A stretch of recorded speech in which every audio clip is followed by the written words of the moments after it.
Hi there. So, going to continue on working through these. Very important thing, really. You see it everywhere, everywhere. Certainly when you're in a Western culture, or, developed cultures, everywhere you turn, people are impacted by this discussion, one way or the other. And it can be confusing. And it can be that there's no guidance or little guidance on one side or other of it, or quite possibly misguidance, encouragement towards disintegration and conflict. And that can also be potentially nefarious. There are cultures have enemies who benefit from disintegration of a culture, or there's the fear of that. Off we go into rabbit holes. This is why it's quite important, I think, to take a look at this dialogue, and it will always be a benefit where there's healthy discussion, healthy criticism, healthy responses. Often what I've witnessed or been involved in is been situations where there is toxic criticism met with unhealthy responses. So at least having some, I don't know what you call, light shone onto this issue may or may not help. But I think ignoring it is unwise and doesn't work to change anything for the better. And a situation where there's just a sort of stagnant disintegration happening is going to be stressful for a great many people, suffering anxiety, depression, anger, alienation, and many more things, shaming and so on. So let's go and look into this. So during a situation, an assumption is made about your stance. It's just assumed, and somebody's got that completely wrong, but that's where they're operating from. They've decided you believe this, you're a racist, or you're a misogynist, or you believe that we should be this. There it is. Without any evidence or anything, it comes out of the blue. So a healthy diffusing to get back to a state of integration. I think it's worth considering this from multiple angles. I'm still exploring my thoughts on it. How about you? So it's assumed that you've got a fixed stance. You hate Afro-Caribbean people. You believe that we're inferior. You believe that, you're superior. Whoa, where did you get that from? I think it's worth considering this from multiple angles. I'm still exploring my thoughts on it. How about you? So it's open and exploratory. Rather than shut down, shutting down could take a few different forms. An assumption is made about your stance. You go into a defensive shutdown. You close. Rather than, that's interesting. I think it's worth considering this from multiple angles. Let's have a look. I'm still exploring my thoughts on it. I'm not fixed. I haven't gotten a fixed opinion. I haven't gotten a conclusion. Even this other person believes you have. And then it's also asking them to show theirs. How about you? How do you feel about it? Do you think has multiple angles? Exploratory. Let's look into this together. So these examples below, 3 of them, take these kinds of situations where an assumption is made about your stance. I know how it can feel.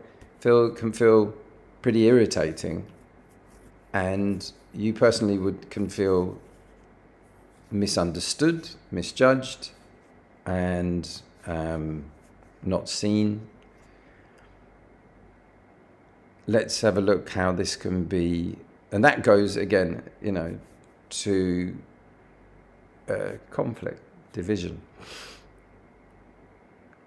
An assumption is made about your stance. Because this might sound like this.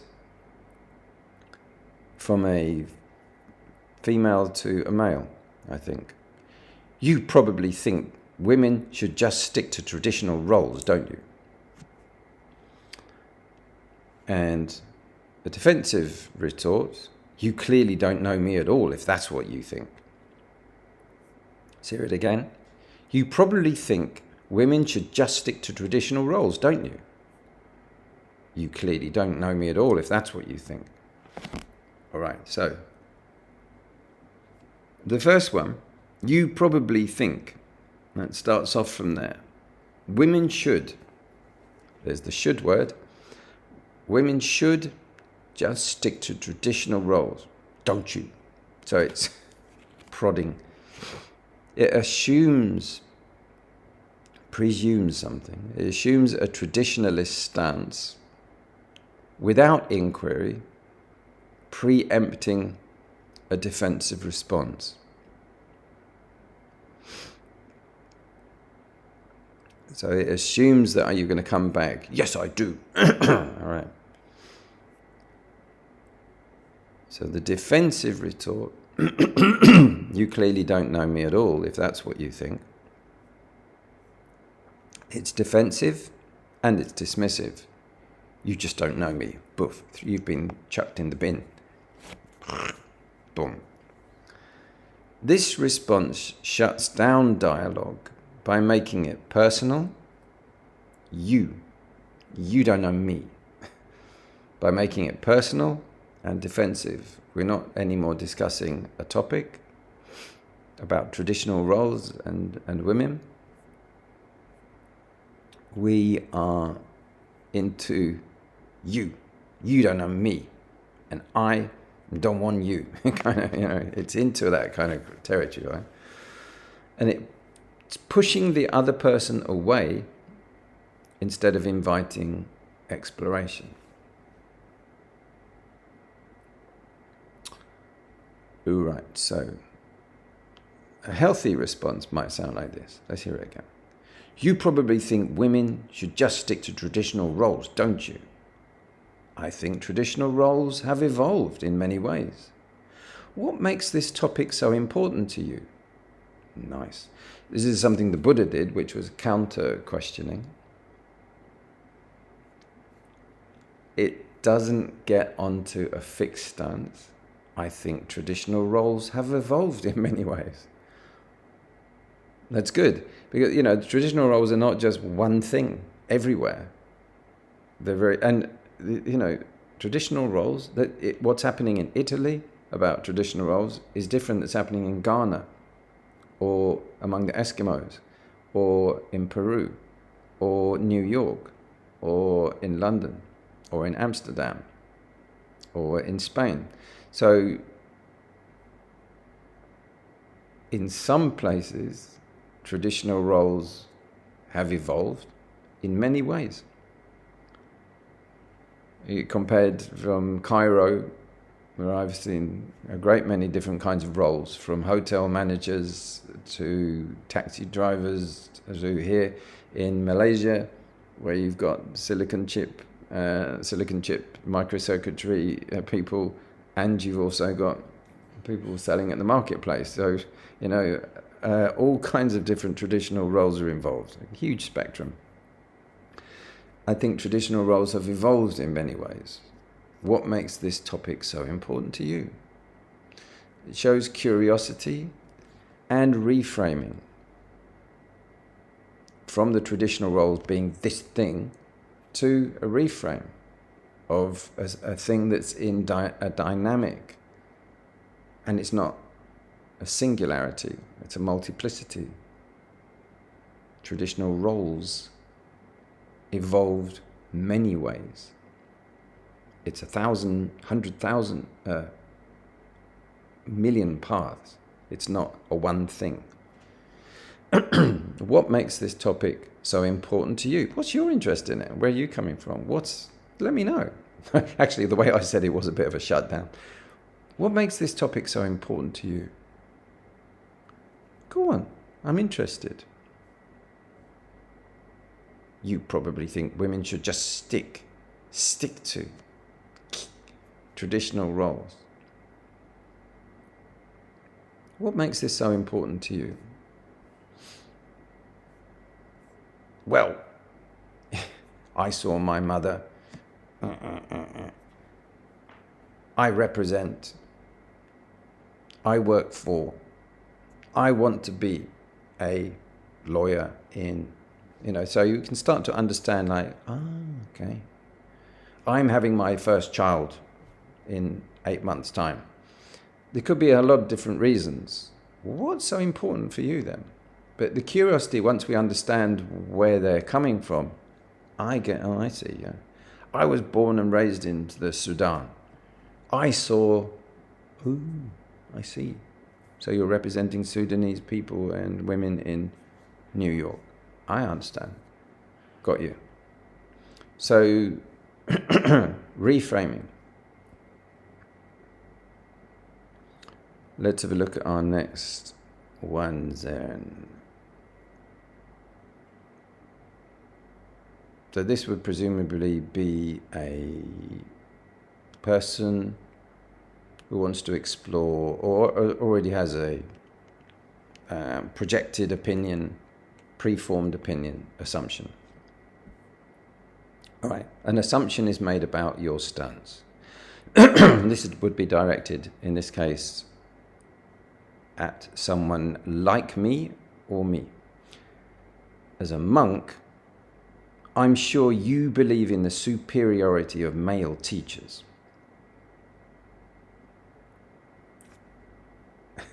There it is. Quite unhealthy. Unhealthy, a toxic response. Oh, sure. Because I obviously think exactly what you want me to think, don't I?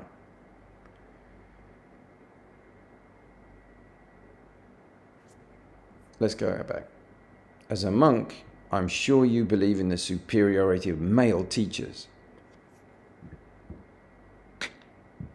So this generalizes based on your role, making it harder to refute without self-defense.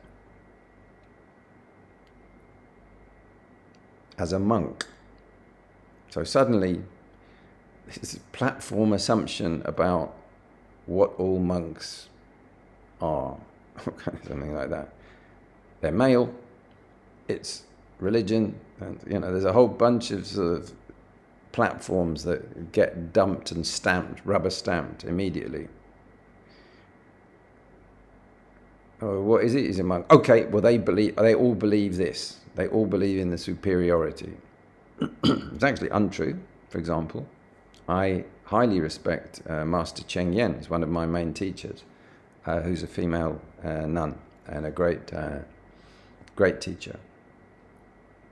Just one. There's I've got several. Sharon Salzberg. There's Roshi Joan Halifax. There's Tara Brach. There's a great number of great female teachers. Generalizes based on your role, making it harder to refute without self-defense. So you're having to justify and protect and defend yourself and get back and something. So you're under personal attack. And the role that you've spent many years, sort of following, all of that is thrown into this judgy kind of thing here. So, the comeback, oh sure, an example of a toxic comeback. Oh sure, because I obviously think exactly what you want me to think, don't I?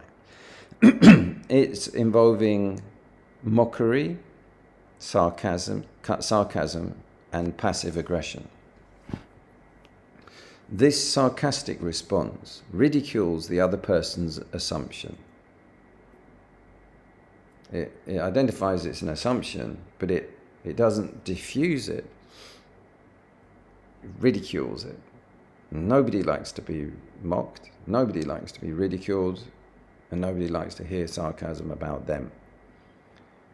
This sarcastic response ridicules the other person's assumption, fostering hostility and undermining mutual respect. You don't respect me, well, I'm going to disrespect you. You throw a stick at me, well, I'm going to throw a stick back. Oh, you throw a stick back, well, I'm going to throw another stick. So it just disintegrates. So a healthier response. As a monk, I'm sure you believe in the superiority of male teachers. I respect teachers regardless of gender. For me, wisdom comes from many sources. What's your view on that? So the question part, what's your view in that, is exactly what the other person didn't do. They didn't ask, what's your view about, if they'd started with that, what's your view on how teachers become in a superior position? Is it based on gender? No. They stated a presumption in the first place that all monks do that, showing how biased and prejudiced they are as well. So, I respect teachers regardless of gender. For me, wisdom comes from many sources. What's your view on that? So the acknowledgement is there, and mutual respect is there. It's mutual respect. It doesn't, it respects ourselves,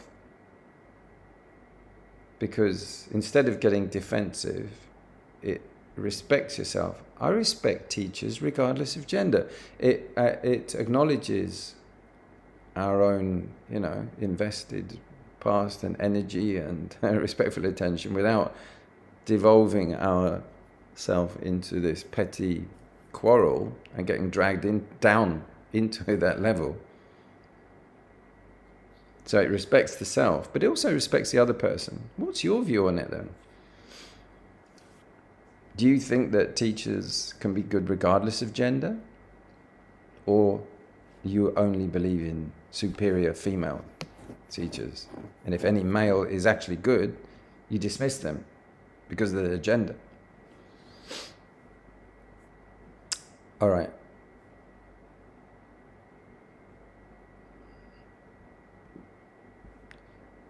Let's look at another one. Another example of an assumption is made about your stance. Unless you're from the north of England, then it's a stance. You're going to a dance? All right, so here we go.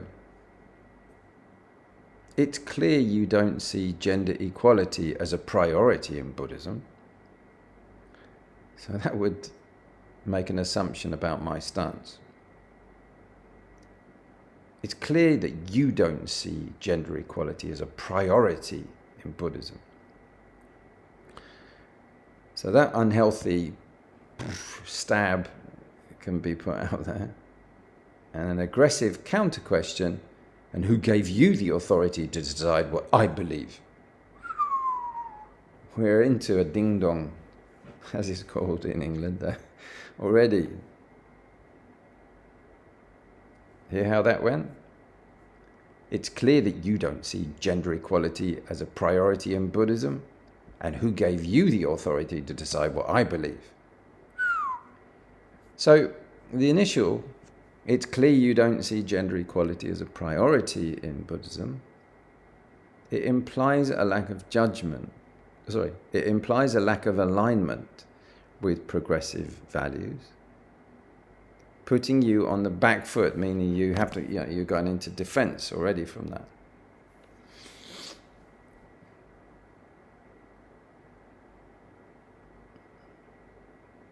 So again, it's making an assumption about your stance.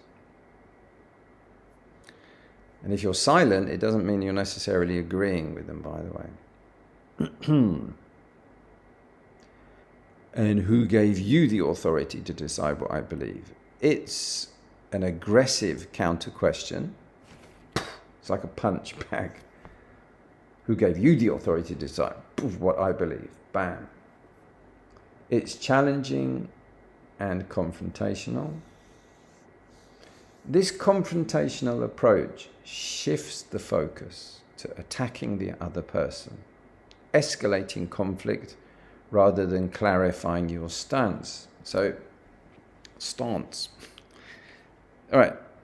It's clear that you don't see gender equality as a priority in Buddhism. So the person has raised up a topic, gender equality, and how Buddhism prioritizes it. That's actually what they've raised.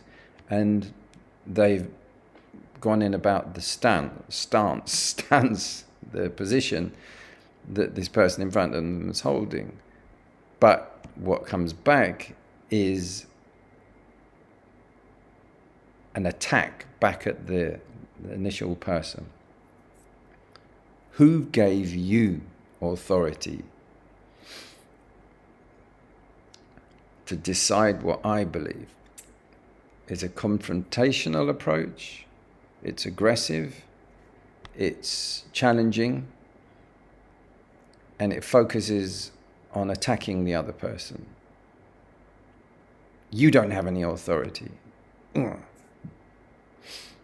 So this will then, one person has kind of nastily brought up the issue, but they've brought up the issues. The other one's not talking about issue, they're just talking about the other person's lack of authority. So it escalates conflict. It doesn't clarify the stance, by the way. The stance was the first thing that was brought up, was like, you're probably one of these people who don't see gender equality as a priority in Buddhism. So that's what's being raised up, is this issue. And instead of clarifying, go, oh, no, that's actually not my stance at all. I have met people who have that kind of stance. Not me. That's not where I am with it. Instead of doing that and clarifying, actually, no, my stance is over here. It's with like this. I look at it in this kind of way. It's just having a good bash. Shut up! Who are you? What's your qualification? All right. So a healthier response to that than having the aggressive counter question. It's clear that you don't see gender equality as a priority in Buddhism. A healthy response might be, I see how gender equality is a significant concern. I think there's room for thoughtful dialogue on this. What do you think would create the most progress? 3 very skillful sentence chunks there. So firstly, it acknowledges, it doesn't make a joke out of it. It doesn't do an aggressive counter question. It acknowledges the concern as significant. And it shows that there's a stance where this person does see the issue and they're concerned about it and they put it in a priority of significance, not insignificance. And then states an opinion about their thoughts that they think, which is the thing that needed clarifying. I think there's room for thoughtful dialogue on this. It means that they think it's significant enough to create time and space and energy for having a talk. So let's start it, and then initiates it off. What do you think would create the most progress? So let's have some plans. Let's have some constructive plans. Show me some plans of constructs. Show me ideas that would create progress for what you're describing, which is gender equality. What kind of ideas? What do you mean? What kind of things? So there's openness, and there's time, and there's a listening ear. So that's a hugely different thing than attacking the person, challenging them like, who are you? What authority have you got? So that's the initial one. And then it also, the first one is confrontational. It's like in your for want of a better phrase. So that second one, the healthy response, has validation involved. You're damn right. There is a significant issue here. Let's discuss it. Let's have a thoughtful dialogue on this. And present me with some ideas. Let's create, show me what you've created. Show me what you're envisaging. So there's validation in that. And then there's collaboration. Let's work on it. Let's help create that progress. Let's explore it. At least as a dialogue. It's interesting. I'm here. I'm listening. Okay? So there's the healthy response versus the aggression, challenge, confront. It's like sending out the stormtroopers, the SWAT team. All right. I'm going to take a quick pause before moving on to our next thing, which will be when the tone becomes confrontational.